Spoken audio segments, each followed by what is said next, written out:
It's Wednesday. It's 8 p.m. Talking Town is live. Ipswich Town beating Hull last night 2-0. So it's Victory Wednesday. We've got likes, dislikes. We've got Town in 60. We've got your voice messages. It's all coming up right here. And it's...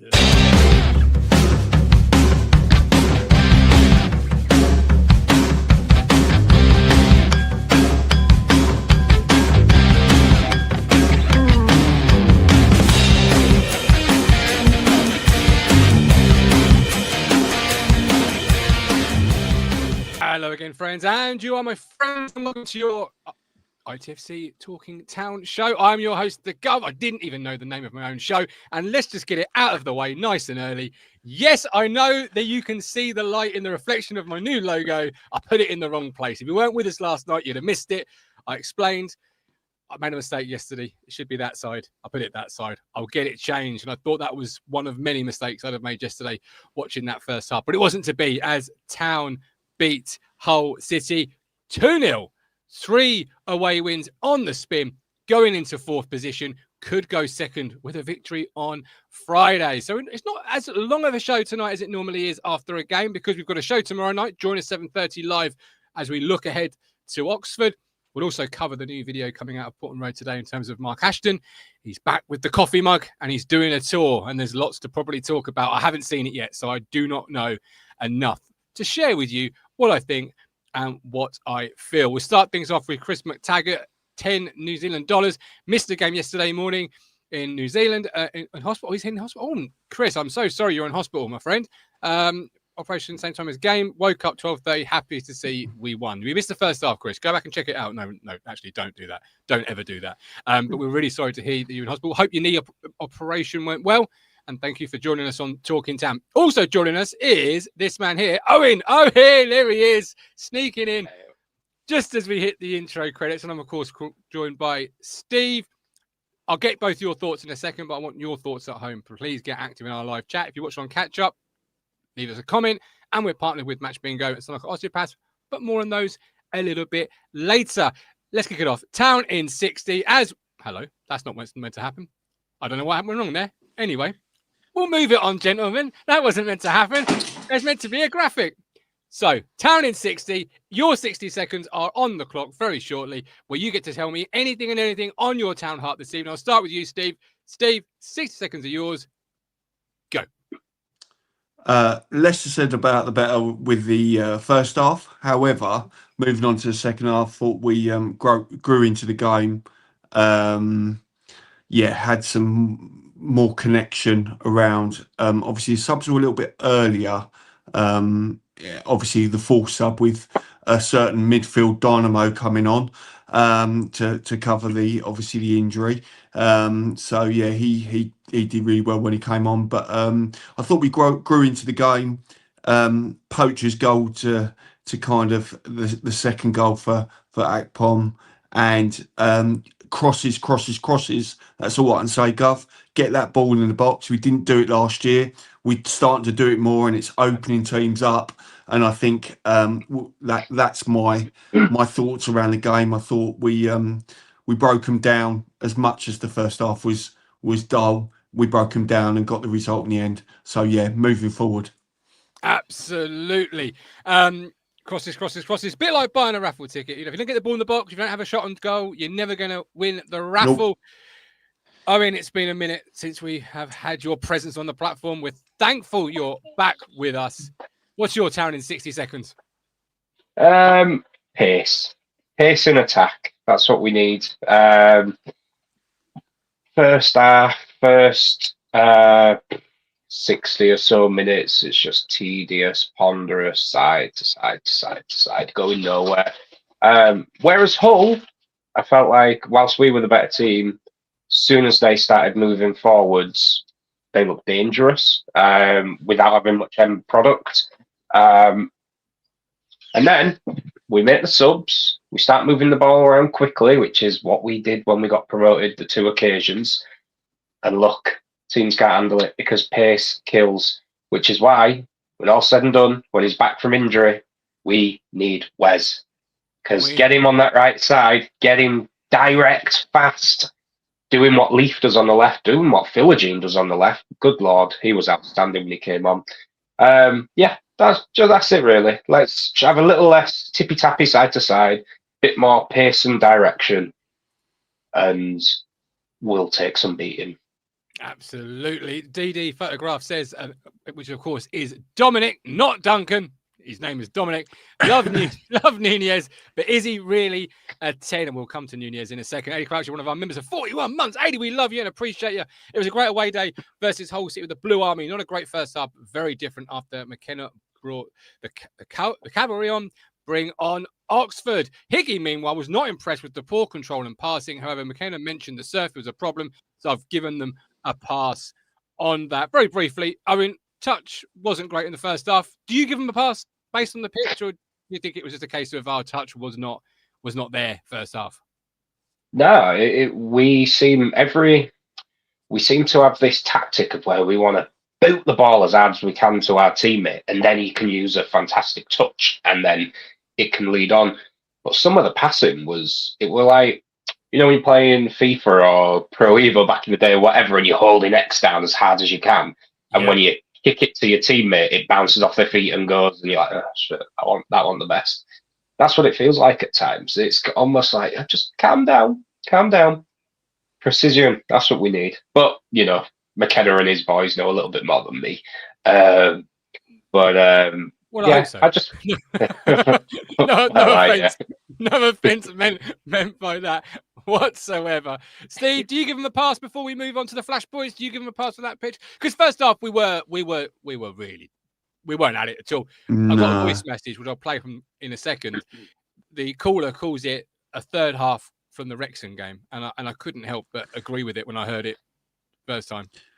79% accuracy in passing last night. 423 attempt passes, but only 334 were accurate passes within itself. We know we hit the 500 mark of passing when we're really struggling and we're trying to almost walk the ball into the net.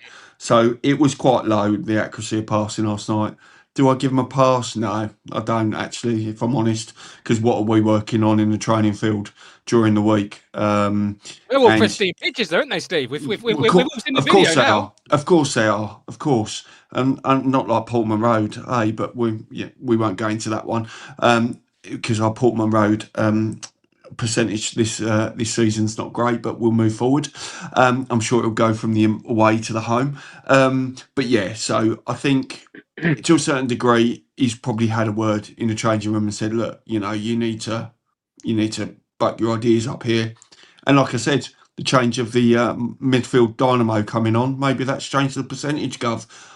Get on that bandwagon. Why you go? And I tell you what, all the money's on the training ground. Why not get one little pitch where it's just not a great surface, and then you can work on it to your heart's content with all that money. You are more than welcome on the show anytime you want, Dominic. Anytime you want. You haven't got to ask, just got to jump on when you should so wish to. Skyno said the pitch would have played a part when 90% of the time they play on a bowling green. Yeah, train on a bowling green, play on a bowling green. Absolutely agree with you. Okay, flashpoints now. So 2 flashpoints I'm bringing out. I'm drawing from the game. Obviously, both the goals. We'll start with the first one. Marcelino Nunez, the player who first touch wasn't great in that first half. Well, he was right where he needed to be when Jaden Philogene beats his man, puts the ball inside the box, and there he is, Steve, with a lovely header. It's a well-worked goal. It's a good goal. Overall, how was Nunez in that 10? Because earlier in the show, we had a comment saying that the viewer didn't believe he is the answer at the 10. How did you see his performance yesterday? Yeah, I think he goes in and out of the matches, doesn't he? And I think it's very hard to judge. It's like with a lot of them, Gov, is that he was playing, I don't know, I couldn't tell you how many starts he's had in that 10. Can anybody? I don't, not. There's been a few starts, but not that many. No. We're only 15 games, 16 games into the season. So how do we get? And I think I put this in the Discord. How can we get consistency if 1 minute he's playing, then 2 games he doesn't play, or he comes on for 20 minutes, or he comes on does this, and it's the same with a lot of them. I appreciate that we rotate things and for injuries, and I get that, but I think we now need to start moving. And if he doesn't know his top 11 players, then there is something seriously wrong here, because he's got to, Gov. There's no ifs or buts about it. You know, he played obviously Akpom in the 10. Well, Akpom's clearly not a 10. We've seen that. I know he played for Middlesbrough there, but he played a lot higher up the pitch. I think Nunez, he will play that 10 role, and he has played that 10 role. But again, he's got to link up with the top man. He's got to link up with who's on left and right of him. And the only way they're going to do that is by playing regular in that position. So I think he's got potential to do that. I thought you saw a glimpse of it last night, but he's not the finished article in that 10 position. Because let's be honest, did we bring him in for that 10? No, we didn't. No, and if anybody that says we did is lying. We didn't. No, you knew he could play there. Did you necessarily bring him in when you've got Schmonics and Akpom as your 10s? Probably not. No. Scott Maplethorpe, welcome to the show. Thanks for the comment. Listen about the first half. The better the finishers doing their job. Akpom has to start as the 9 on Friday. Did you? So you're referencing there, Steve. Before I come to you, and you're referencing the changes a little bit, aren't you? So the 6 changes yesterday. Yeah, just who we are, mate. It's just who we are. It's who we're going to be. I can't see how you can have a consistency around, you know, your team if you're changing, 2, 3, maybe 4 changes. If you've got injuries, I get that. Suspensions, this, that, and the other. There is only one, I would say, even with a goalkeeper, I would say there's only one player on that pitch that would be my first choice name, and that's Azor. He's just phenomenal. Absolute phenomenal player. Again, had a bit of a shaky start, but has had the consistency to play, and I think that shows. But yeah, I just think you know, if you got your Philogene, you got your Jack Clark, you know, at some point he's gonna have to medal and play both of them. I think that will pay dividends, but is he brave enough to do that at the moment? Probably not. So yeah, I think we all moan about obviously the tinkering, call him the Tinker Man, but at the end of the day, I think he's got to start taking notice of performances when people are coming on and starting, and actually building those consistent levels with the players they're playing with. Look, at kick-off time, I would have agreed with you, 100% agreed with you. I still would agree with you now. 6 changes is an awful lot, but for those that didn't hear it, basically my thoughts on it's it just are... who we are, mate. It's just who we are. It's who we're going to be. It's who we're going to be. It's just who we are at this point, and I don't see it changing for the foreseeable. Obviously, the second goal then is, well, the finisher, really. It finishes the game in terms of, I believe, puts it to bed, because I think at that point, Hull were tiring. The second goal is what delivers all 3 points, and it's Chuba Akpom, Owen, up and running. Finally, we've all been saying he needs a goal, and from there, you can use it to really push forward, and he got it, and there was no question whether he was onside or offside. How did you see his cameo from the bench? Because he was put up front, he was kept up front. Is that his position? Is he more of a centre forward than he is a 10? I think he looked at a much more effective threat leading the line than in the 10. Because the thing is, he seems to think he's a number 10. He seems to have been brought in as a number 10. But every single thing about his attributes screams number 9 to me. He's big, he's strong, he's got a good touch. Historically, he knows where the back of the net is. And to be fair to him, you know, he smashed the crossbar for us previously. You know, if that hits the bar and goes in, does that start a little run? But, you know, as rightly mentioned there, if you're only getting game time like flittingly, so, you know, he starts the last game, comes off the bench in this one, barely features in the one before that because Azon's more of a focal point. How are you going to build up the game time and the time on the actual pitch and the shots at goal to get it? Because when all's said and done, you know, I think George Hurst is our first choice number 9. And I like Hurst, but he shouldn't be Ipswich Town's first choice number 9. I don't think he's good enough. He's all right. He might get 10 goals this year. He does a job. But I think we should be aiming higher. And potentially Akpom might have a higher ceiling with his history. You know, you look at Middlesbrough and even these game time at Ajax and at Lawns last season, he didn't exactly do bad. You know, he still got the ball in the back of the net a few times. So yeah, I'd like to see him get a shot there because I'm not as harsh about him as the likes of Mike D in Discord saying he looks like a raffle winner, but he he's not great quite often. I want him to come good because I think there is a player there. He's just maybe a bit raw. So yeah, gone around the houses there, but to try and answer it, I'd give Tuber a start at 9. Why not against Oxford? See how he does, because at the end of the day, they're not the most. They're going to sit back. They're a bit ugly. He's got a little bit of class about him. And the only problem is, who do you put in 10? Well, and obviously Oxford will be hurting. We'll cover Oxford tomorrow night, but they'll be hurting after being denied a win against inferior opposition last night. After it was a 1-1 draw against Norwich. So they'll be hurting. They'll be looking for a reaction. Now, we'll talk more honestly and in depth about them tomorrow. But I'm getting the feeling from you, Owen, as well as Steve, you're not a big fan of the changes. I know people in the Discord were talking about some, I think, was it Ian Westlake on Town TV was speaking about it or something along those lines. Would you associate some of the bad touches, passes, passage of play in that first half, particularly with some of those changes? Because football's all about a game of understanding. It's about knowing where you're going to be, where your teammates are going to be, where your help's coming from, where you need to help, where McAteer may make a run, where Nunez may drop into space, or whatever it might be. It's a game of understanding. So with all those changes, would you associate maybe some of that first half play as a result of those changes? Well, if you think, I don't want to harp on to the good old days too much, but I was young. I'm talking like literally about 2 or 3 years ago now. But you think Wolfenden, Burgess, Leith, Harry Clark, Odonassian, Massimo, Morsey, Broadhead, Chaplin, Burns, Hurst. And generally, the vast majority of the times, that's your starting 11 with a Hladky or Walton behind. And yeah, maybe, there's the odd little Marcus Harness appearance, or Caden Jackson had come on to try and give us a bit more pace. But that was the team. And through time, because it didn't happen immediately, you remember the second half of the season when he took over from Paul Cook, a lot of that was hard to get through the end of the season. A lot of 0-0s because he's trying to get us more solid. He's trying to get things going. And don't get me wrong, I'm not bitching and moaning too much because we're 4th in the table and 3 points. I was going to say, we're 4th. Look at the table. Look at the table. It looks good. Looks good.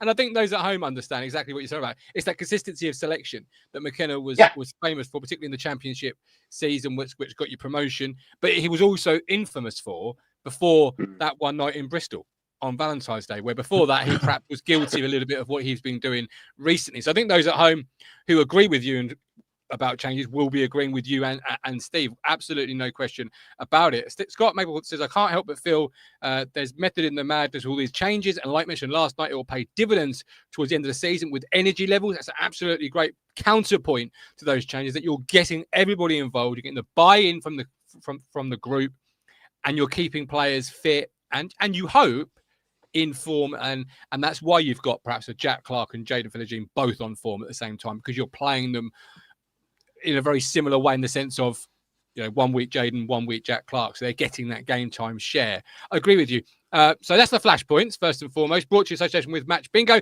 Don't forget the word town, all in caps, because we're partnered with Match Bingo to give you a 100% deposit bonus. When you use the word town, all in caps, you can get a 100% deposit bonus. Deposit minimum is £10, over 18s only. T&Cs apply. Please gamble responsibly.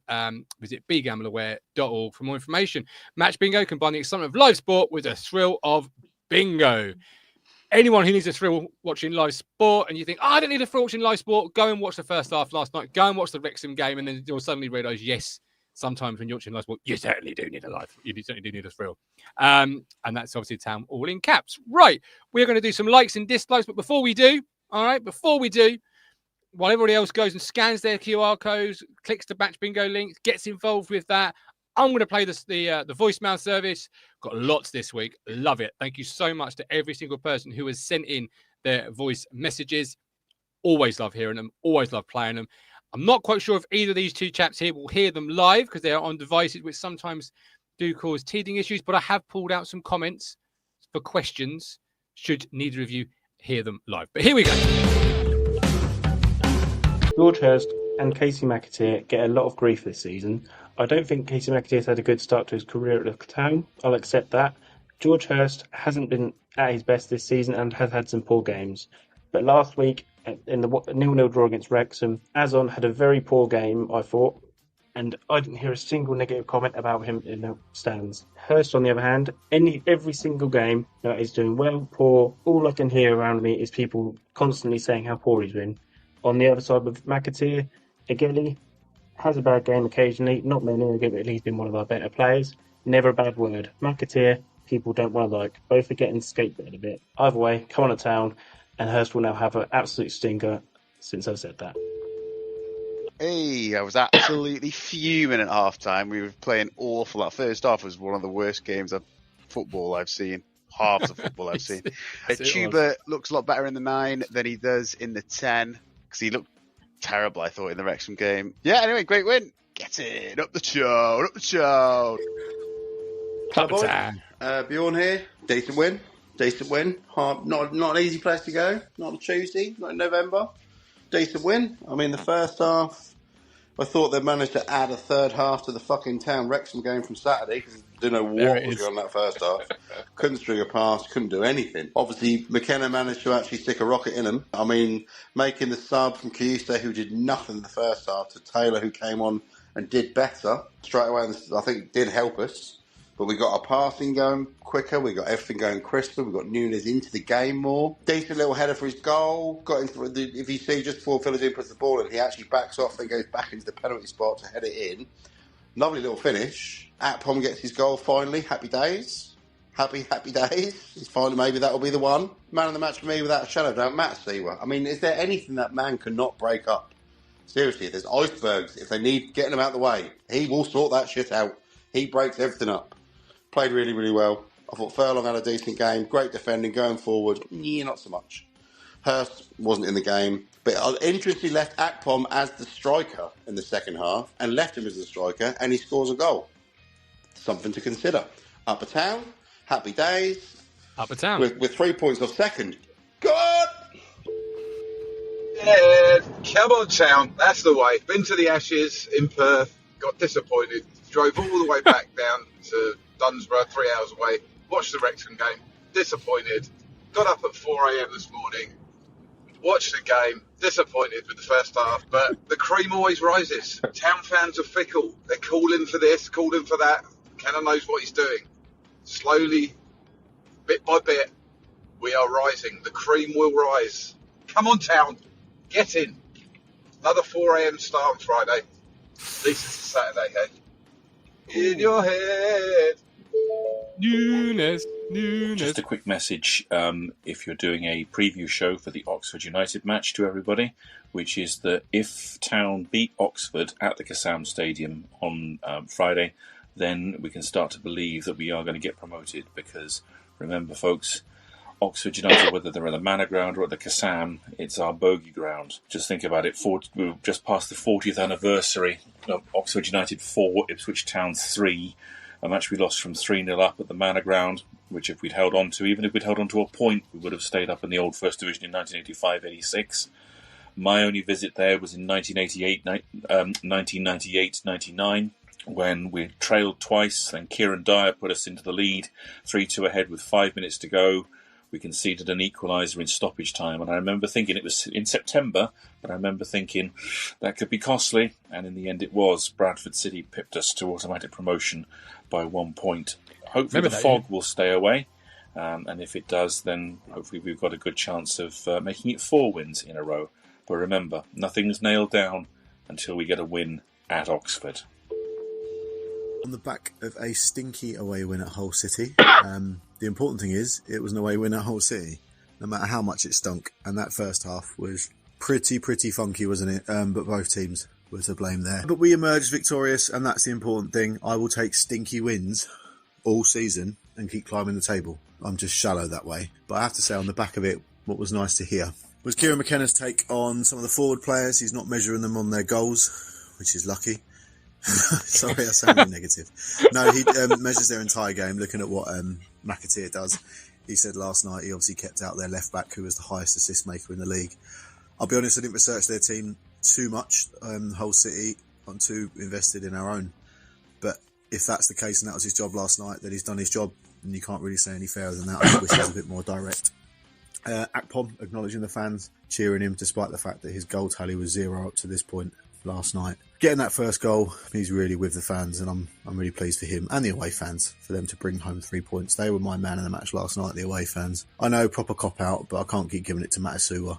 The away fans were the 12th man. They brought it home. Fair play. Let's try and convert some of those stinky home draws to stinky home wins, and let's all get behind the boys. Cheers, guys.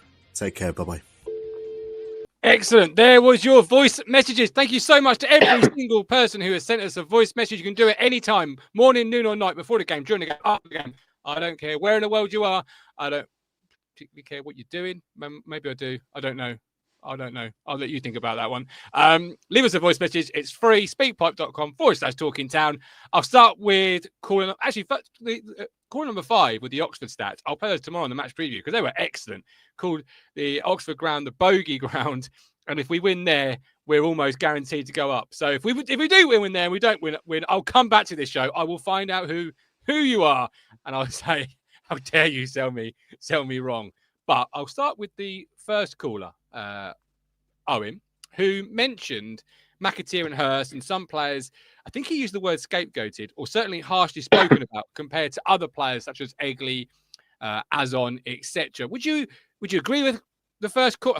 I sound still a black. With caller number 1, or would you not agree with caller number 1? Somewhat. Just in the sense that I think Sindri has shown flashes. Don't get me wrong, all he ever does is shoot from distance and it gets blocked by a defender the vast majority of the time. But we've seen some like good little balls diagonal and things like that, and you can tell there's a special talent there. Casey McAteer, I just don't understand what Casey McAteer is. It's taken me a while to realise if he's right or left-footed because neither of them are outstanding. He's had several opportunities at goal now, which not gilt-edged opportunities, but if you're attacked, we've got a lot of other players who'd probably have loved to have had those chances in the area. And the vast majority of times when he gets the ball, it's almost like, and this is my point about Wes Burns and what he did, and hopefully will, obviously, as Matt pointed out on the Discord, it's not going to be like that because he's had a very long injury and it's going to take time to come back to it. But direct, fast, pacey runs forward. Like, I don't know why. Like, he seems a quick player, McAteer. He seems to have decent feet from what well, I think he does. Why is he not trying to?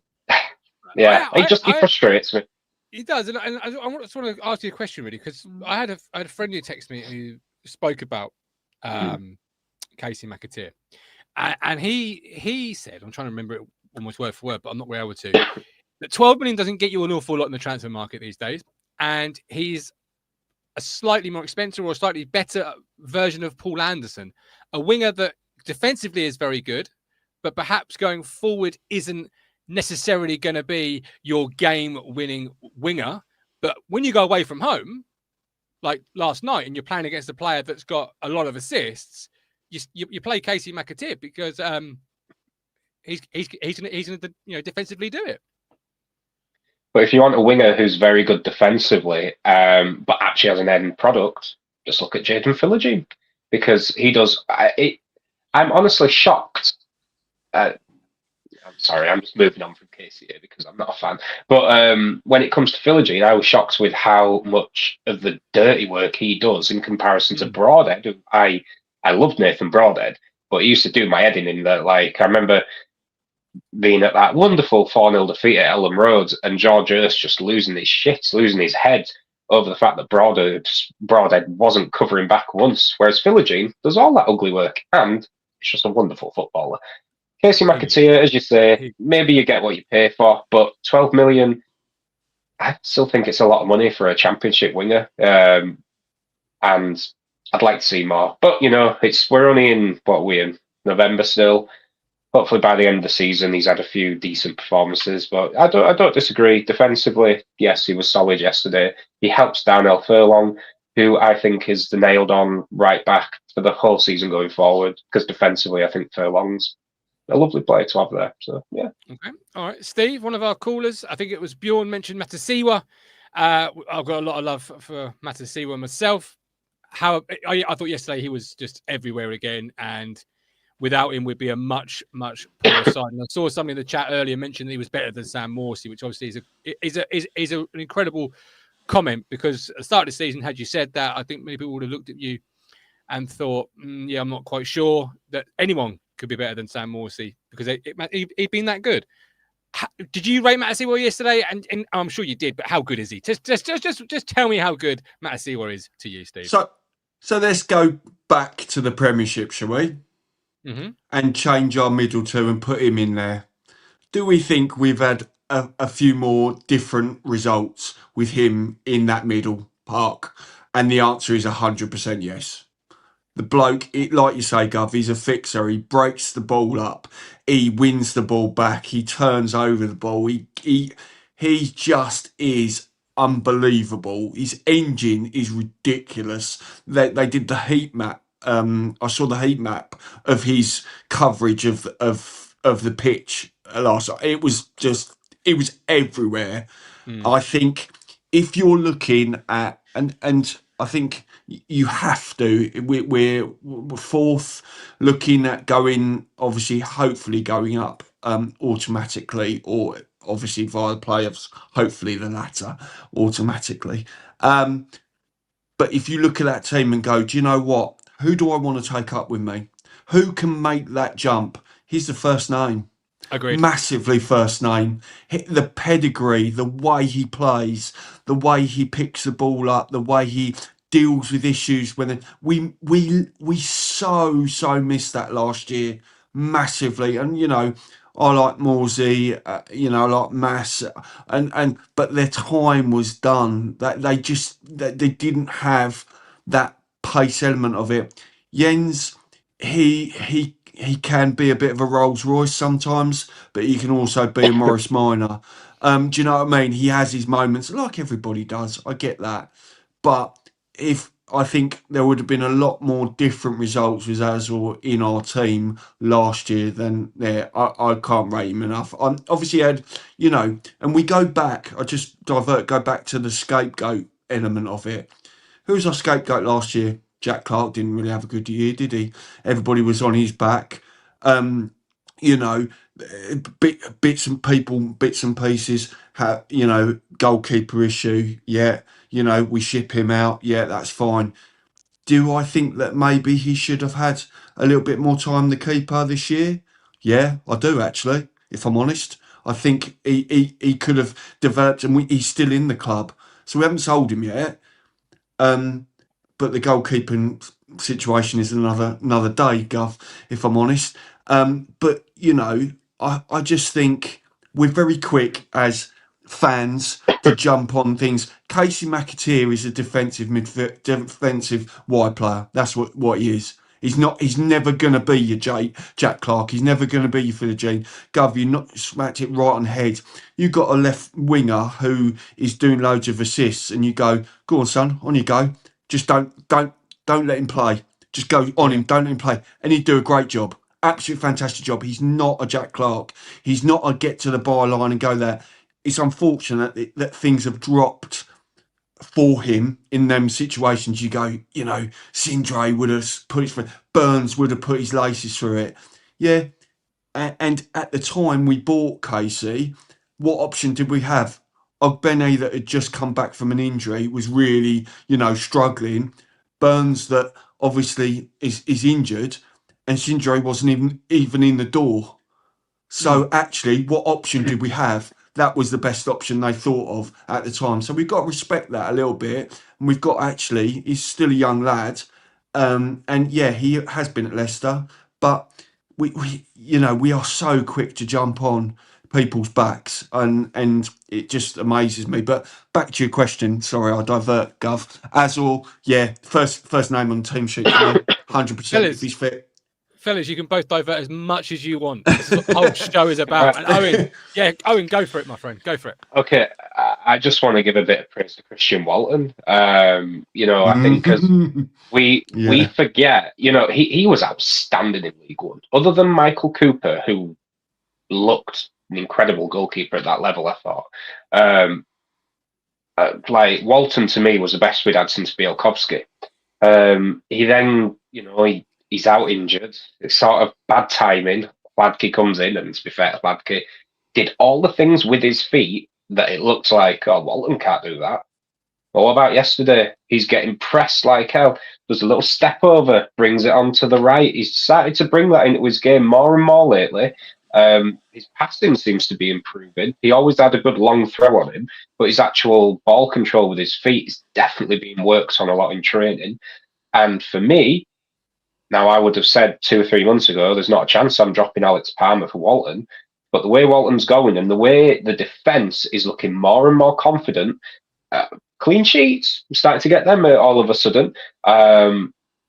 I am not dropping Christian Walton for Alex Palmer when he's back. Not a chance in hell. Christian Walton has earned that chance now to get the shirt, for me, until he does something wrong. And I hope it doesn't happen, because I think he deserved the opportunity in the Championship. He was very unfortunate, and fair play to McKenna. He didn't chop and change there, did he? He didn't go changing on that. He gave Hladky a chance, and we know how well he did.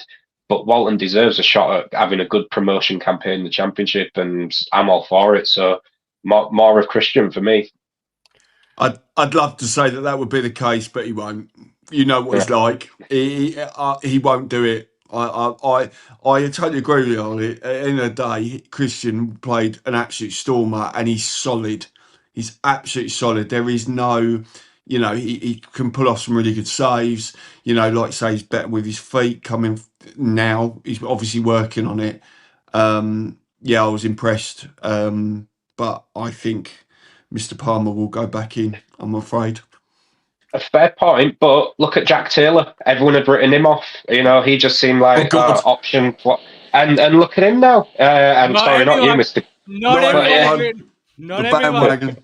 Not everyone. But look at him now. Like he looks like, unless we bring someone in January, maybe a Hayden Hackney, maybe an Imran Louser. I really like him at Watford. But for me, Jackie Tales should be the starting centre midfielder alongside Azor till the end of the season.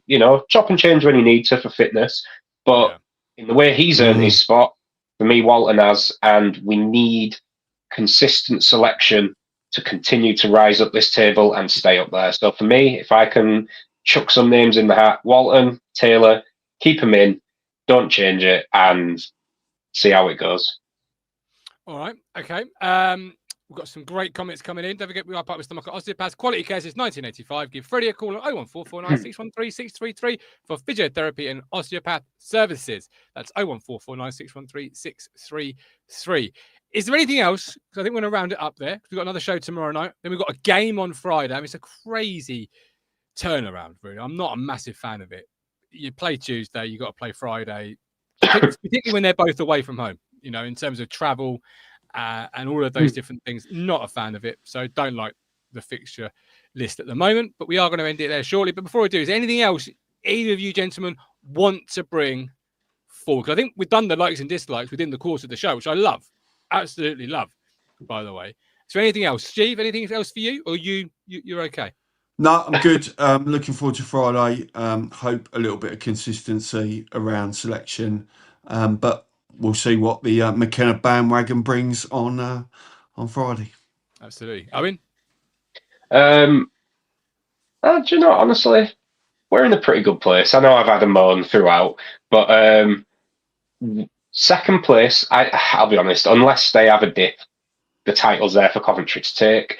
Second place is open, and the best squad in the league, with the best manager in the league, with the best facilities, it seems, in the league, is Ipswich Town. So we're going to go up, and then we'll have the pain of the Premier League again, and I do not look forward to that whatsoever. But there we go. That's that. There we go. Owen, it's great to have you back on the platform. Don't leave it so long. We'll get you some more dates. Absolutely. Steve, appreciate you joining us and just telling us how good Jack Taylor and Matty were. I could listen to talk about that midfield too all night long. But sadly, I've got to go because I'm live again tomorrow and live on Friday and live on Saturday. It's Talking Town week. It's an ITFC week. We love it. We're buzzing for it. Thanks for joining us. Thanks for leaving a comment with the live or on catch up. And we'll see you tomorrow, 7:30. Don't be late. You've reached the end. Thank you so much for watching. Hit here to subscribe. It's totally free. And hit here for more Talking Town videos. I'll see you on the next one.